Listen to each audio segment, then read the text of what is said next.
I'm Dr. Stephen Taylor here with Mary Lou Newbold. Hello, Mary Lou.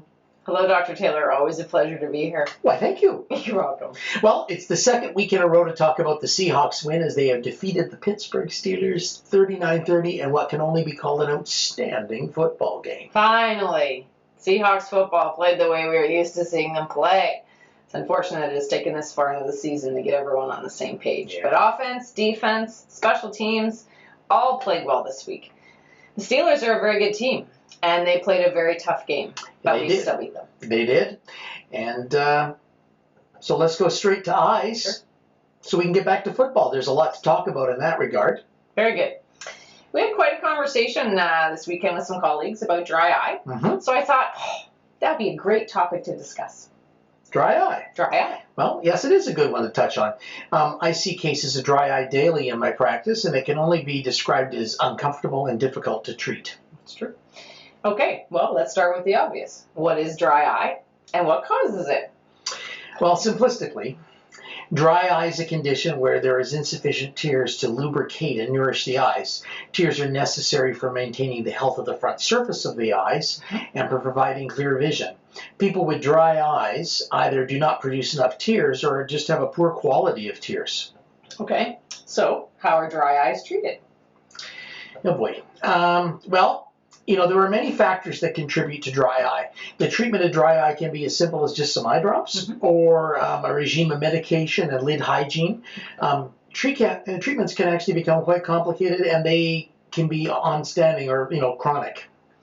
And I imagine that they're per patient as well. That is true. Well, thank you, as always. A great explanation, and as usual, I learned something too. You're very welcome.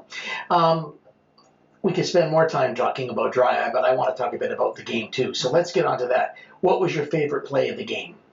Oh, that's an easy one this week. I'm going with Jeremy Lane and his interception of the faked field goal attempt. Turns out the Steelers tried to fool our defense. However, the guys were very alert. Actually, it was a coach on the sidelines, but they switched it up very quickly. They threw an extra quarter. The Steelers threw an extra quarterback in, and when he stepped back to throw the ball, Jeremy literally flew into the air. It was an unbelievable. And the next thing we knew, he was running down the field for a touchdown. The problem for Lane is that it was his first game back since he was injured in the Super Bowl against New England, so his legs gave out on him. It was quite an unbelievable play. And you're right, it was nice to see him back. He just kind of ran out of gas. And my player of the game, this has to be Doug Baldwin. Hence the shirt? Hence the shirt. He scored 3 touchdowns, had 6 catches, covered 145 yards. Earlier in his career, the critics called him to be too small, he's too slow, he's pedestrian. But, he's consistent and he gets better all the time. It's games like this that proves the critics wrong time and time again. That's right, and he reminds them of that. I like Doug Baldwin. He's often Russell's go-to guy, and it was a nice birthday gift for Russell, who turned 29 on game day. Yes, he did. So we're home for a couple of weekends now, and it's a good thing as there's lots going on here in Victoria, isn't there? Well, in fact, there is. Santa's everywhere now that December has arrived, and the lighted truck parade is this weekend, and they happen to just go right by our office on Saturday evening. How convenient. Isn't it? Perhaps we should invite some people to come and watch the parade from the office. Oh, now there's an idea.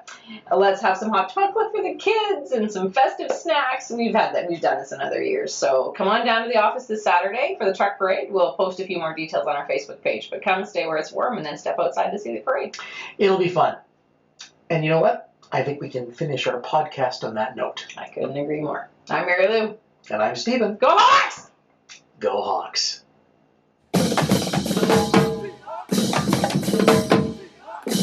Thank you.